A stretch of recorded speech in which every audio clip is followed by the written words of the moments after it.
Oke, assalamualaikum warahmatullahi wabarakatuh. Sebelumnya kenalin nama gue Uji. Di sini gue nggak bakal face reveal atau ngeliatin muka. Jadi kita langsung aja belajar. Oh iya, di sini gue nggak bakal pakai PPT-nya dari Pak Diki karena menurut gue itu lumayan susah dipahamin. Gue pakai materinya dari Pak Beni, itu yang dikasih sama panitia, dan juga Pak Hari karena dulu gue belajarnya sama Pak Hari. Tapi masih lah, maksudnya sama aja gitu. Nah, di sini kita bakal belajar bursa, yang dimana bursanya itu benar-benar mirip banget ya dari yang tahun sebelumnya sama tahun sebelumnya lagi buat Pak Diki. Buat nomor 2 sama nomor 5 itu benar-benar mirip persis, nggak ada perbedaan. Buat nomor 3 sama nomor 4 itu yang ngebedain cuman angkanya aja, dan buat nomor 1 itu cuman beda bentuknya aja lah, mirip-mirip sebenarnya. Oke. Ya, awalnya kita juga harus kenalan dulu sama yang namanya konstanta, variabel, dan fungsi karena kedepannya kita bakal kayak gitu terus ya. Kalau misalnya kita pakai persamaan Z sama dengan 2X plus 3XY min 5. Berarti konstantanya itu adalah angkanya. Berarti 2, 3, sama 5. Nah, kalau misal variabel berarti Z, X, sama Y. Nah, kalau misalnya fungsi, itu dia beda sendiri. Fungsi itu contohnya Y sama dengan F dalam kurung X. Dah kayak gitu doang. Atau Z sama dengan F dalam kurung X, Y. Nah, itu fungsi. Pokoknya depannya itu ada F-nya aja. Terus habis itu ada dalam kurung gitu contohnya. Itulah fungsi. Setelah itu juga di sini kita harus tahu nih ada fungsi eksplisit dan juga fungsi implisit karena ini bakal nyambung nanti buat ngerjain bursa. Nah, fungsi eksplisit itu intinya variabel bebas sama variabel nggak bebasnya itu bisa kita bedain dengan jelas. Contohnya itu Y sama dengan 2X plus 3. Nah, kalau misalnya fungsi implisit, itu kita nggak bisa bedain antara variabel bebas dan juga variabel nggak bebasnya itu. Nah, kalau misalnya fungsi implisit ini tuh ada yang 2 variabel, ada yang 3 variabel. Contohnya kalau yang 2 variabel itu 2X plus 3Y min 5 sama dengan 0. Kalau misalnya yang 3 variabel itu 2X plus Y min 3Z plus 4 sama dengan 0. Nah, kayak gitu. Oke, karena tadi gue udah ngejelasin panjang lebar, akhirnya kita langsung aja masuk ke soal pembahasan yang pertama. Ya, intinya di sini kita diminta buat uraikan pemahaman kita. Nah, kan tadi gue udah jelasin lah. Oke, langsung aja kita ke soal yang A. Di sini ada persamaan nih. 2T plus 3S min 6 sama dengan 0. Buat yang tadi nonton, pasti kalian tahu kalau ini adalah fungsi implisit. Nah, itu adalah yang pertama. Kalian bisa jadiin itu jawaban. Lalu kalian pasti tahu di sini ada konstantanya, ada variabelnya juga. Nah, konstantanya itu adalah 2, 3, sama 6 kan. Ini ya 2, 3 sama min 6 lah, itu konstantanya. Lalu buat variabelnya itu ada T sama S. Nah, itu adalah pemahaman yang kedua dari kalian. Nah, lalu kita di sini diminta buat ubah menjadi fungsi eksplisit ya. Langsung aja. Oke, di sini gue udah bikin ya. Kalian tinggal lihat aja. Nah, di sini kan diminta dari persamaan rumus 2T plus 3S min 6 sama dengan 0 itu, kita jadiin fungsi eksplisit. Nah, S-nya itu paling kiri, lalu T-nya itu ada di paling kanan. Nah, caranya itu, ini kan semuanya istilahnya udah sejajar nih paling kiri. Kita tinggal pindahin aja 2T sama min 6-nya itu ke kanan. Nah, kalau pindah berarti ikut pindah juga tuh plus atau minusnya. 2T itu kan sebelumnya plus, maka pas pindah itu minus. Begitupun dengan min 6 itu kita jadiin plus. Nah, lalu biar tunggal itu kita langsung bagi aja. Jadi min 2T plus 6 itu langsung kita bagi 3. Nah, karena 2 ini nggak bisa dibagi 3, jadi kita tulis aja biar simpel, min 2 per 3 T. Nah, karena 6 ini bisa kita bagi 3, jadi langsung aja kita plus 2 gitu ya. Nah, hasilnya adalah S sama dengan min 2 per 3T plus 2. Nah, ini adalah fungsi eksplisitnya. Nah, ini kalian bisa tulis jadi uraian pemahamannya. Lalu habis itu di sini kan ada konstantanya sama variabelnya. Nah, itu jangan lupa kalian tulis. Berarti variabelnya itu S sama T. Konstantanya itu ada min 2 per 3 sama 2. Kayak gitu ya. Dan terakhir untuk S itu variabel terikat dan T itu variabel bebas. Nah, itu jadi poin buat jawaban kalian. Oke, lanjut aja kita ke soal yang 1B ya sekarang. Nah, ini lebih gampang lagi. Fungsi dengan persamaan rumus AQ plus BP plus C sama dengan 0. Nah, kalian udah pasti tahu di sini ada variabel. kelihatannya semua variabel ya, padahal enggak. Sebenarnya konstanta itu awalnya adalah A, B, C, dan seterusnya. Tapi karena adanya itu awalnya angka, jadi ya angka. Tapi karena ini nggak ada angkanya, jadi A, B, sama C itu adalah konstanta. Terus Q sama P itu adalah variabel. Dan yang terakhir ini adalah fungsi implisit. Udah, sekian jawabannya begitu. Q itu quantity atau kuantitas, dan P itu price atau harga. Udah, itu jawabannya. Oke, sekarang kita lanjut buat jawab nomor 2 ya. Tapi nomor 2 nih gue nggak yakin, soalnya di bursanya itu nggak ada gambar gitu. Sedangkan gue butuh. Nah, karena misalnya nggak ada, jadi gue tuh nggak bisa ngisi buat dari A1 sampai F2. Karena gue nggak tahu nih kira-kira gimana ya. Gue nggak bisa ngehayal lah gitu istilahnya. Jadi di sini gue bakal langsung aja jawab dari yang G0 sampai G3 doang paling, karena itu ada acuannya. Tapi kalau misalnya A1 sampai F2 itu nggak ada acuannya. Oke, langsung aja, di sini gue udah punya jawabannya. Oke, nah karena di sini kita udah tahu kayak ya kan G1, G2, G3, jadi kita tinggal masukin aja nih ke dalam si P-nya.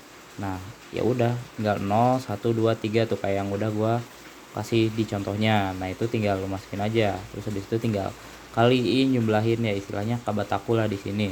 Nah, di sini juga gua kasih keterangan, misalnya G0 itu kan ketika berarti harganya gratis nih. P itu kan price. Ketika price-nya gratis, maka unit yang dibeli itu 24, berarti semua unit lu pasti terjual.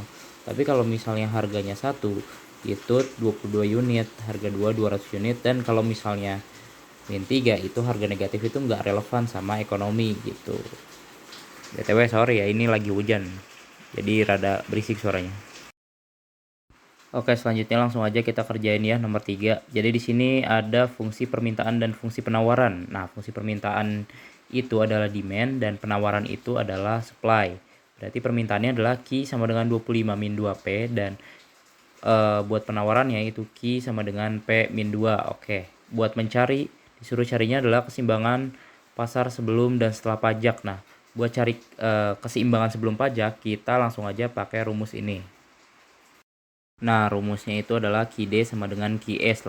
Kita langsung masukin aja, kan tadi gue udah sebutin. D itu adalah demand atau permintaan, dan S itu adalah supply atau penawaran. Langsung kita masukin ya, 25 min 2P sama dengan P min 2. Langsung aja kita pindahin P-nya itu ke kananin, terus yang konstantanya kita ke kiriin. Jadi 25 plus 2. Karena itu dari sebelumnya min 2, kita pindahin ke kiri, lewatin sama dengan jadi plus. Sama juga yang kiri halnya, jadiin plus juga, itu kan sebelumnya min 2P tuh kita pindahin ya, jadi plus 2P.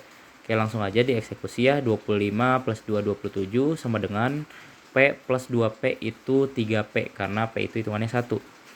Terus habis itu kita langsung seleksi aja. P ini kita sendiriin, dan 3 kali P ini kan 3P itu 3 kali P ya, jadi 27.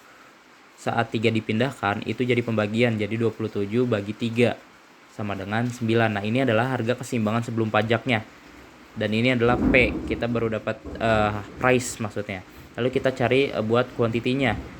Karena kita udah dapat 9, langsung aja kita masukin 9 ke 25 min 2P kan itu. Jadi 25 dikurangi 18. 18 itu dari mana? Dari 2 dikali 9. Nah, itu hasilnya 25 kurang 18 itu 7.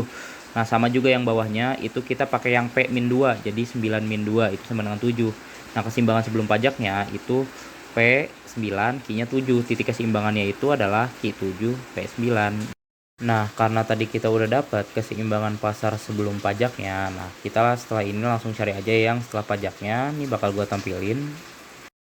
Nah, sebagai catatan, jadi buat demand atau permintaan itu dia nggak bakal menambahkan pajak ya. Yang menambah pajak itu hanya supply-nya aja. Nah, kalau misalnya kalian lihat itu di kolom yang pertama, ya PS sama dengan Q plus 2.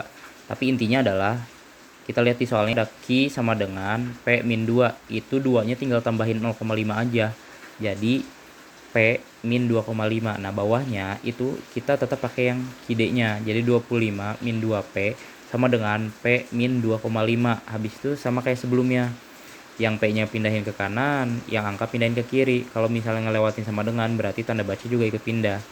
Nah, habis itu akhirnya kan 27,5 sama dengan 3P. Nah, 27,5 ini kita bagi 3 biar P-nya itu tunggal. Hasilnya itu 9,167 atau 9,17-an lah. Habis itu tinggal kita masukin aja tuh 9,17-nya ke 25 sama dengan 2P kan tadinya, tapi kita masukin 9,167 sama dengan 6,67. Nah, habis itu juga yang bawahnya kita ini juga kan tadinya P sama dengan uh, P min 2,5 sama dengan 6,67 gitu.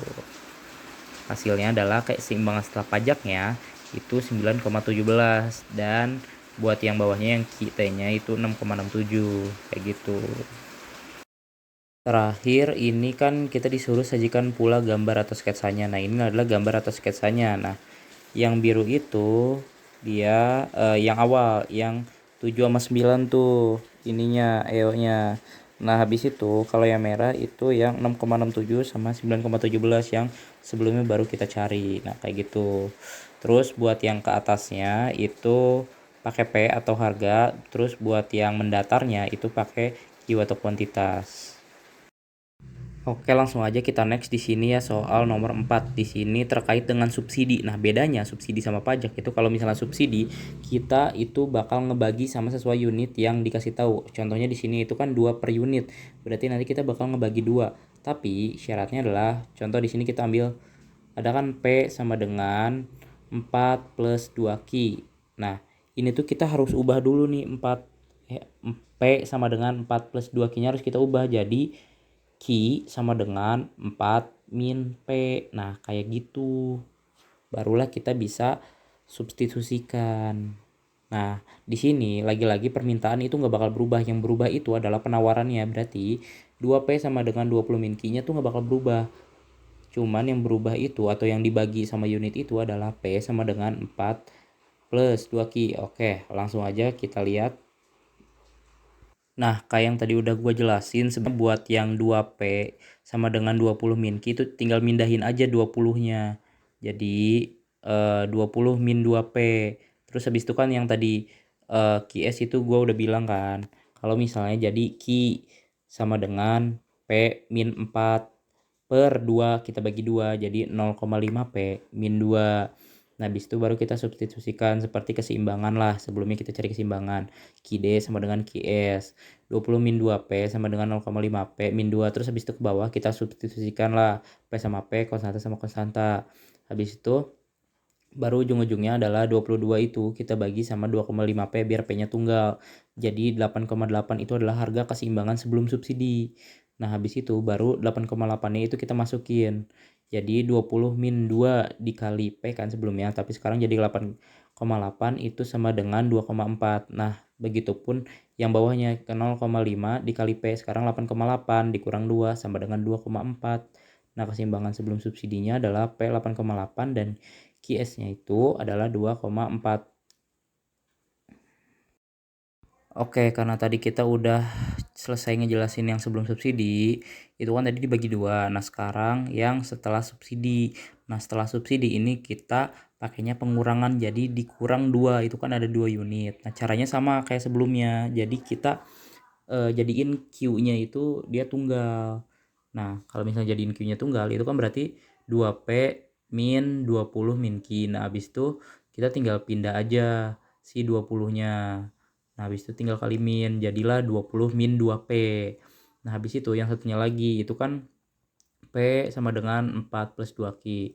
Nah, diubahnya itu dia jadi PS min S. Nah, dia itu kan rumusnya 4 plus 2Q. Nah, itu tinggal dikurangi 2 aja sama yang setelah subsidi. Nah, kenapa yang dikurangnya tuh selalu penawaran ya? Karena itu udah mutlak kayak gitu. Nah, habis itu langsung aja kita jadiin si Q-nya tunggal. Jadi Q sama dengan P min 2. Nah, habis itu tetap kita dibagi 2 lagi karena itu kan biar Q-nya tunggal. Nah, sama dengan 0,5 P min 1. Nah, habis itu kita pakai rumus QD sama dengan QS. Habis itu kita substitusikanlah agar sesuai P sama P, konstanta sama konstanta. 21 sama dengan 2,5 P. Habis itu kita bagilah akhirnya 21 dibagi sama 2,5 sama dengan 8,4. Setelah itu 8,4 ini kita masukin lah ke P-nya. Jadi 20 min 2P kan tadinya, tapi sekarang dimasukin 8,4 jadi 3,2. Nah, habis itu yang satu lagi yang 0,5P sekarang kita masukin 8,4-nya. Jadi 0,5 dikali 8,4 dikurang 1 itu 3,2. Nah, keseimbangan setelah subsidi jadinya PS-nya itu 8,4, QS-nya itu 3,2. Nah, kayak gitu. Oke, langsung aja ini gambarnya, dan itu kan ada S ke bawah 2 ya karena tadi emang 2 buat subsidinya, terus titik keseimbangan bergeser dari E0-nya itu kan 2,44 sama 8,8 dan juga ES-nya itu 3,2 sama 8,4. Jadi tinggal tarik garis lurus aja kayak gitu. Dan tetap untuk yang mendatar itu kuantitas dan yang ke atas itu harga atau price. Oke, selanjutnya ini adalah soal terakhir ya, soal kelima, yang dimana ini jawabannya panjang banget lah, lumayan lah. Yaitu ada dua, ada A sama B, yang dimana ini juga rumusnya baru dan rumusnya panjang, dan ini rumusnya. Nah, yang mana di sini kita bakal ngerjain 2 kali, itu kan ada 2 titik tuh. Ada pada saat harga, pada saat harga. Nah, kita bakal ngerjain 2 kali pakai rumus ini, yang P min P1 Q2 min Q1 sama dengan P2 min P1 Q min Q1. Nah, cara nentuinnya gimana? Cara nentuinnya itu P sama Q yang nggak ada nomornya itu biarin aja. Nah, ini kan misal pada saat harga sebesar 10.000. Nah, ini harga berarti price, berarti P1. Terus kuantitasnya adalah 2.000. Nah, berarti itu Q2. Terus habis itu bawahnya lagi harga turun menjadi 5.000, itu berarti P2. Terus habis itu yang kuantitas diminta menjadi 12.000 unit, nah itu berarti Q2. Nah, yang bawahnya juga sama berlaku kayak gitu. Oke, langsung aja ya kita kerjain biar lebih cepet. Oke, ini adalah jawaban buat yang nomor A ya. Yang kiri itu yang titik atas, yang kanan itu yang titik bawah. Gua gabungin aja biar kalian bisa langsung lihat perbedaannya. Ini tinggal dimasukin aja sama kayak yang tadi gua sebutin ya. Yang kiri aja nih langsung nih. P sama Q-nya itu yang gak ada angkanya kita biarin.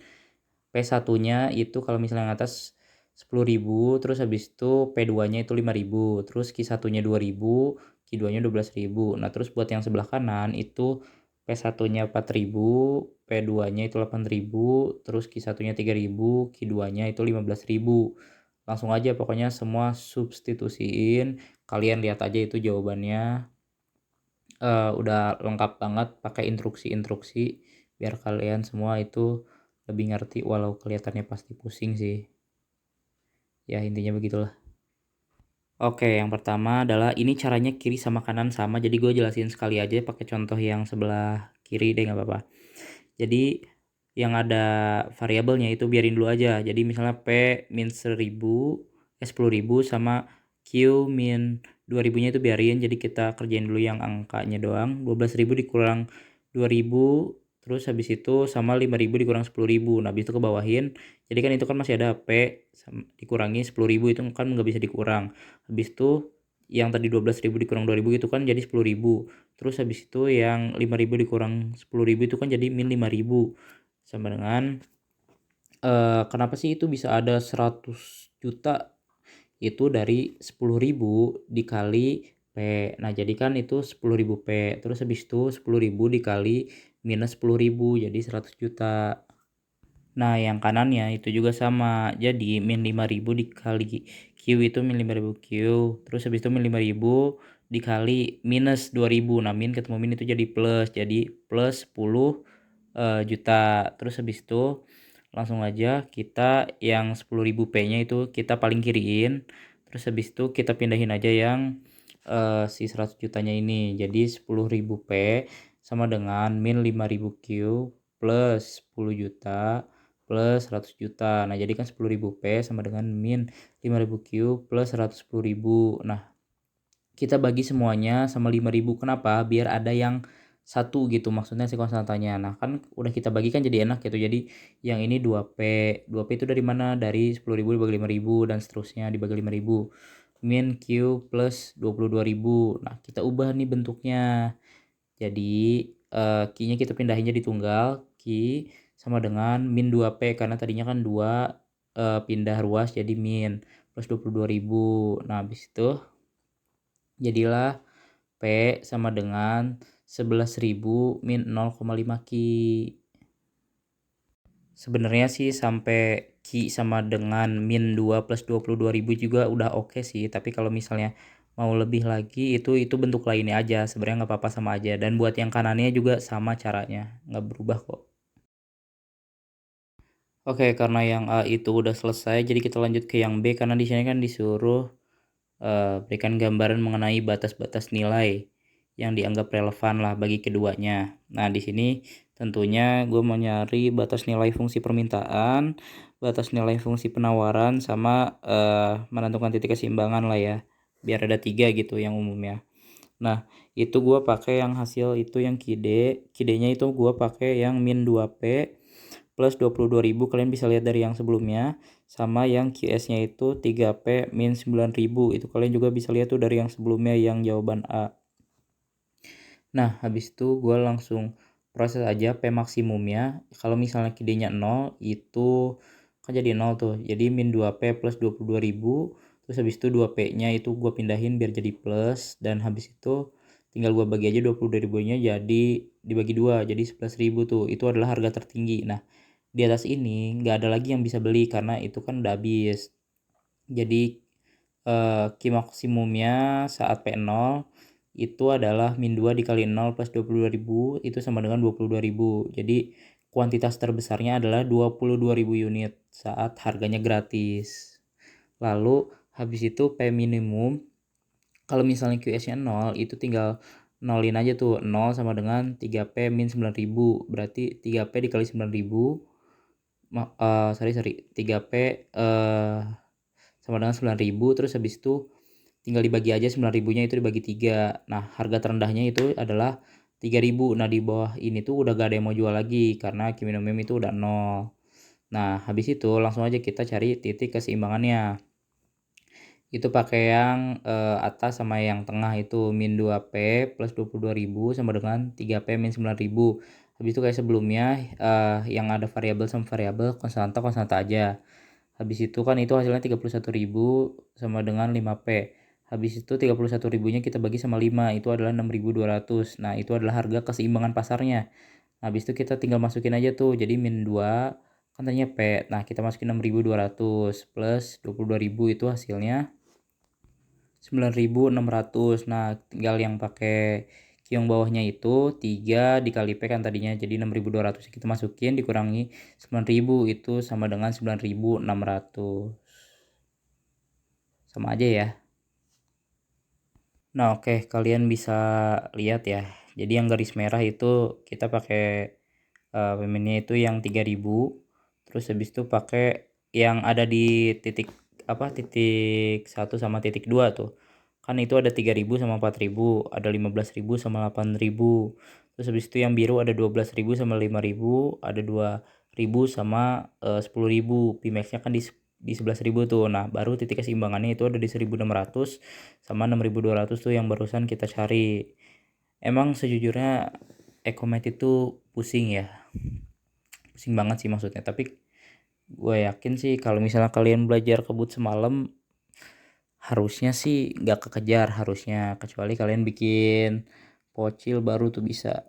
Tapi kalau misalnya dari kalian ada yang mau ditanyain per soal, tanyain aja ya, maksudnya bingung juga gitu kalau maksudnya kalau misalnya nggak ada yang nanya, mending kalian tanyain aja dah, nggak apa-apa daripada kalian bingung sendiri kan ini dari mana. Soalnya jujur gue ngejelasinnya kalau misalnya buy online gini juga lumayan puyeng ya gimana ya gitulah. Oke, sekian, terima kasih buat kalian yang gue yakin kalian pasti skip nyari jawabannya, tapi nggak apa-apa, it's okay, yang penting kalian ngerti lah ini dapat dari mananya. Sekian, assalamualaikum warahmatullahi wabarakatuh.